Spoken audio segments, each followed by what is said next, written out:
Et le chiche, il vaut aussi sur le fait que, en permanence, la prétendue réelle politique a trois mots-clés à sa disposition. Bien sûr, le terme de mondialisation, celui de gouvernance, dont on nous rebat les oreilles depuis plusieurs décennies.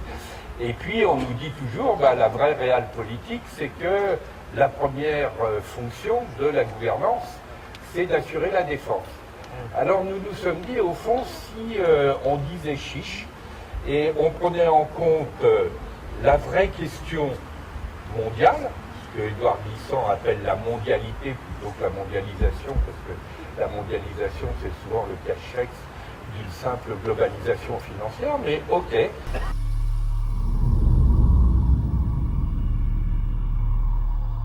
Nous allons étudier ensemble plusieurs candidatures à ce poste ministériel. Effectivement, oui, parce qu'effectivement, les nouvelles vont vite, et plusieurs candidats se sont déjà déclarés à ce poste, vraiment, il est très prestigieux.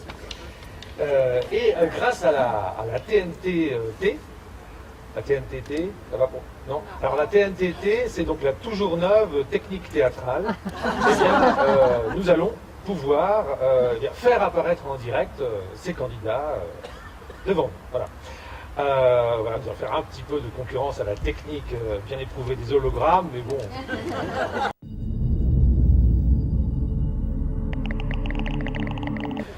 Ah mais écoutez, c'est un peu déstabilisant, mais écoutez, je vous remercie de m'accueillir pour cette visite que je tiens à qualifier avant tout de non protocolaire, d'amicale, et pas de cravate, simple t-shirt, en toute simplicité entre nous.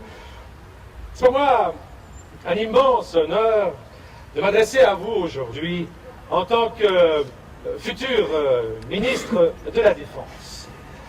Permettez-moi, monsieur le candidat, je sens que vous avez une immense expertise et non moins grande expérience. Merci.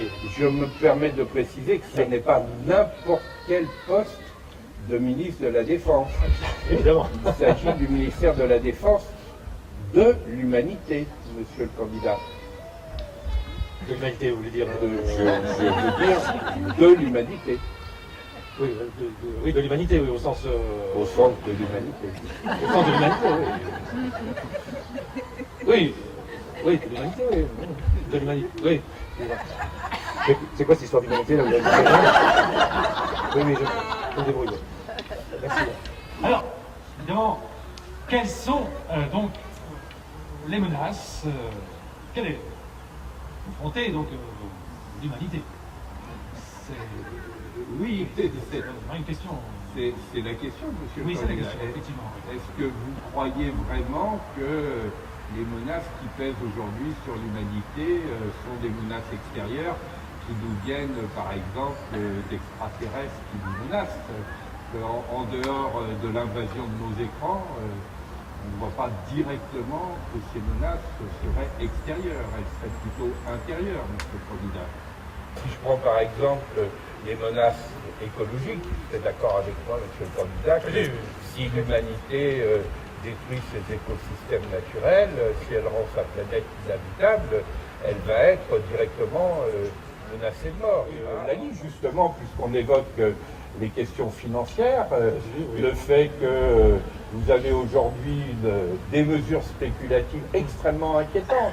C'est l'un des anciens responsables de la Banque de Belgique, Bernard Liétard, qui évalue à plus de 95% les transactions financières quotidiennes qui ne correspondent pas à des biens et des services réels. Vous vous rendez compte ce que ça veut dire? Donc ça veut dire qu'un problème tel qu'une crise financière majeure est devant nous. On a une définition qui est aujourd'hui tout à fait caractéristique, c'est celle de banque systémique. Ça veut dire quoi une banque systémique? Eh bien, ça veut dire que chaque banque systémique, monsieur le candidat, a la possibilité, si elle fait faillite, d'ébranler l'ensemble du système. Alors vous voyez, monsieur le candidat, que là encore, vos 1700 milliards et vos stocks d'armes massives ne sont pas particulièrement adaptés, y compris sur cette question. Alors, oui, plus tard, Ils m'attendent, c'est l'hélicoptère. Alors, oui, alors, écoutez, non, non, non, non.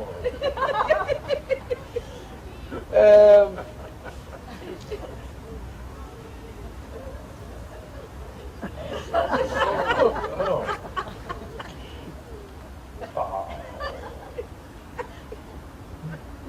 Ah bon. Alors, il n'écrit plus rien. Ah, alors je ne sais pas si c'est le candidat qui a raccroché ou si c'est vraiment un problème technique. Allô? Bon, plus rien. Écoutez, ben voilà, c'était donc le premier candidat. J'espère que vous en savez assez sur lui pour juger, parce que... Non, mais...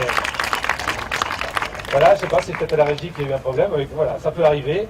Bon, ça va, on prend quand même un deuxième candidat. Certes, oui, c'est utile. c'est utile. Bien, alors, prenons un deuxième appel. Alors, j'espère que ça va marcher cette fois-ci. Allô? Allô? Oui, ah, ça y est. Oui, je vous écoute. Oui, je vous entends très bien. Allô? Vous m'entendez? Voilà, très bien. Voilà, vous êtes très bien. Effectivement, oui, c'est vous le candidat suivant. Oui, c'est votre tour.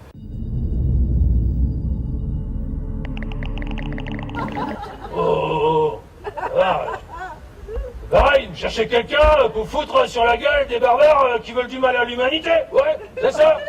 Et ben moi ça tombe bien parce que je suis ok là pour défendre moi l'humanité. Alors ils sont où les barbares là? Alors? Désolé de vous contredire, monsieur le candidat, il n'y a pas de barbares. Comment ça, il n'y a pas de barbares? Ah, attends, c'est pour me contrarier ou quoi là? Qu'est-ce que tu as là? Oui, monsieur le candidat, je précise, bien sûr, il y a des actes barbares, il y a des comportements barbares, et nous en avons de multiples manifestations. Ouais, je sais, ouais. Et le terrorisme est une de ces manifestations, je vous l'accorde. Mais ce n'est pas le fait de groupes de barbares qui seraient intrinsèquement barbares. Vous savez, l'ancien président des États-Unis de triste mémoire, M. George Bush, avait parlé d'un axe du mal opposé à un axe du bien, comme s'il y avait d'un côté des barbares et de l'autre côté des civilisés. Il suffit de regarder ce qu'il en est de ces grandes civilisations qui se prétendent telles, et elles aussi ont leur lot de comportements et d'actes barbares dans l'histoire. Même notre pays, qui se prétend la patrie des droits de l'homme, a pu être le terreau du colonialisme, de l'impérialisme. Les États-Unis, ils ont beau avoir la statue de la liberté, ils ont connu aussi la discrimination raciale. Que vous avez raison. Il y a un problème de barbarie, mais c'est un problème de barbarie intérieure et qui ne vient pas d'acteurs, de groupes qui seraient intrinsèquement barbares.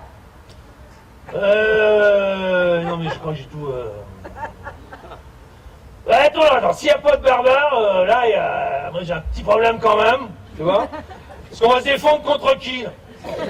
Non mais, je veux dire, contre qui on va être en conflit, hein? Il est où le conflit, là? Il est où le conflit, là? Vous avez raison. Ah, sur ce point, je vous donne préfère, raison. Il y a bien un conflit. Merci, ouais, bah quand même. Ouais. Il y a bien un conflit, mais ça n'est pas pour autant que ce conflit est synonyme de violence. Donc oui, il y a du conflit, et on n'est pas condamné à ce que ce conflit prenne la forme de la violence. Ah, t'es en train d'essayer de m'embrouiller, là. Je te vois venir, là. C'est quoi cette histoire là? Oh! On doit pas entendre la même chose quand on parle de conflit là. Non, faut pas essayer de m'envoyer, hein, parce que moi je vais vous dire, votre ministère là, il sert à rien si on reste sans défense. Okay? Oui. Vous y tenez. Et d'une certaine façon, vous avez raison de tu vois, parler il est tenace, défense. faut aller le chercher pour qu'il... Oui, vous avez raison, parce que on peut dire qu'au cœur de la question de la défense, il y a aussi le problème de la défense. Mais je vais vous donner un chiffre éclairant. Les dépenses de drogue et de toxicomanie représentent 10 fois, selon le programme des Nations Unies pour le développement, 10 fois les sommes qui permettraient de traiter la question des besoins vitaux de l'humanité. La faim, l'accès à l'eau potable, des soins de base, un habitat décent, etc. Donc oui, on peut dire que derrière les dépenses de drogue et de toxicomanie, c'est bien une économie mondiale du mal-être qui est une des causes majeures des problèmes de l'humanité. Donc il y a bien un problème de défense, vous avez raison. 10 fois. Tous ceux qui entretiennent la guerre, qui aiment bien se battre, ils seront peut-être prêts à faire autrement, mais faut en trouver un autre truc aussi excitant. Ouais.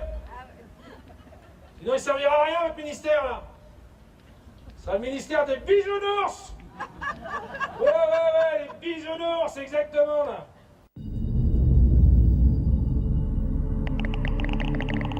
Je prétends pas savoir ce qu'il faut faire, hein. Mais là, moi, j'ai envie de lancer un appel, quoi. Un appel à tous ceux qui en ont marre de se faire traiter de bisounours par tous les brutaclacs de la Terre. Ok, il y en a marre, quoi. Il y en a marre de tous ceux qui nous martèlent que, je sais pas moi, là, la compétitivité, c'est dans la nature humaine. Ah ouais, ils disent ça, les brutaclacs. Et puis que la démocratie, même la démocratie, c'est une compétition. Voilà, ils disent ça aussi, les brutaclacs. Et si on pense le contraire, on est des bisounours, voilà. Allez, émancipation des bisounours, émancipation des bisounours, émancipation des bisounours, émancipation des bisounours. Allô? Non, excusez-moi, non, on ne prend plus de candidats. Comment? Ouais. Oui, alors attendez, une petite seconde, je consulte. Alors c'est pas un candidat. C'est pour un témoignage, voilà. C'est quelqu'un qui nous garantit de nous faire prendre de la hauteur. Alors, qu'est-ce qu'on fait Oui. Okay. Nous en avons bien besoin. Ouais, merci. Bon, bah. Une candidate. Oui, allô? Oui? Alors, je vous écoute, madame. Oui.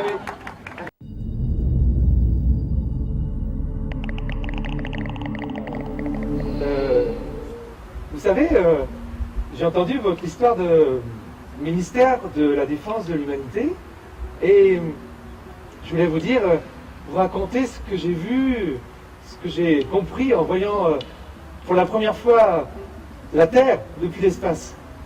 Je peux? Bien sûr. Merci beaucoup, monsieur Votre Vivray. témoignage vous est précieux. Merci, monsieur Vivray. Vous savez, la première chose, c'est que avoir défilé les continents sous mes pieds, je me suis d'abord senti toute petite. C'était difficile à imaginer hein, quand on ne l'a pas vécu. J'ai réellement vu à la fois la beauté, la singularité, la fragilité de notre vie sur Terre. Et quelle beauté! Les méandres des grands fleuves, les nervures des montagnes, les structures géométriques des grandes agglomérations urbaines, les multitudes d'autres formes aux couleurs flamboyantes comme, je me souviens de la grande barrière de corail. Waouh, magnifique. Et vous savez, la plus belle découverte pour moi, c'était l'atmosphère. Vue de là-haut, quelle beauté. Une fine couche bleue qui tranchait avec l'immensité noire qui nous entoure.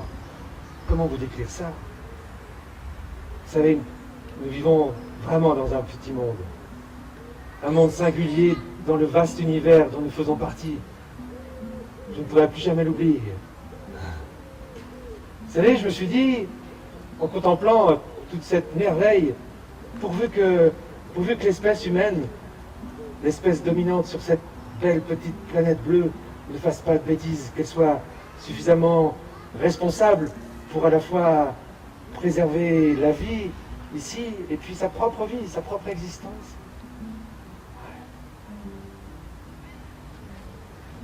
Merci beaucoup de votre témoignage, Madame l'astronaute.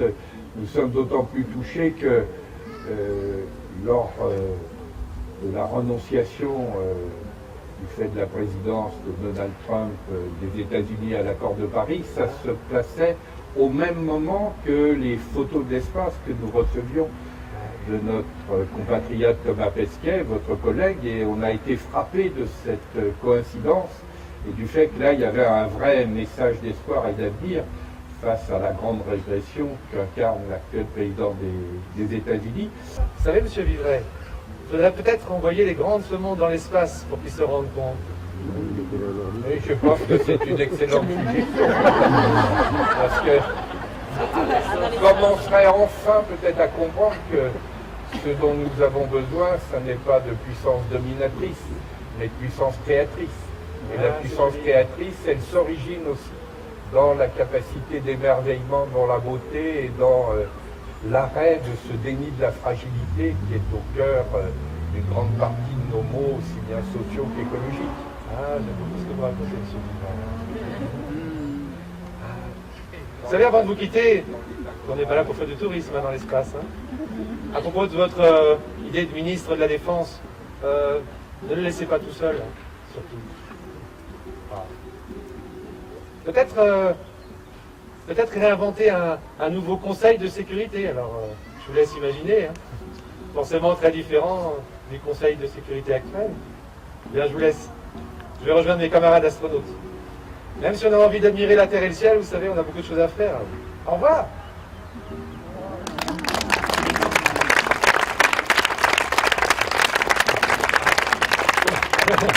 Bon, voilà.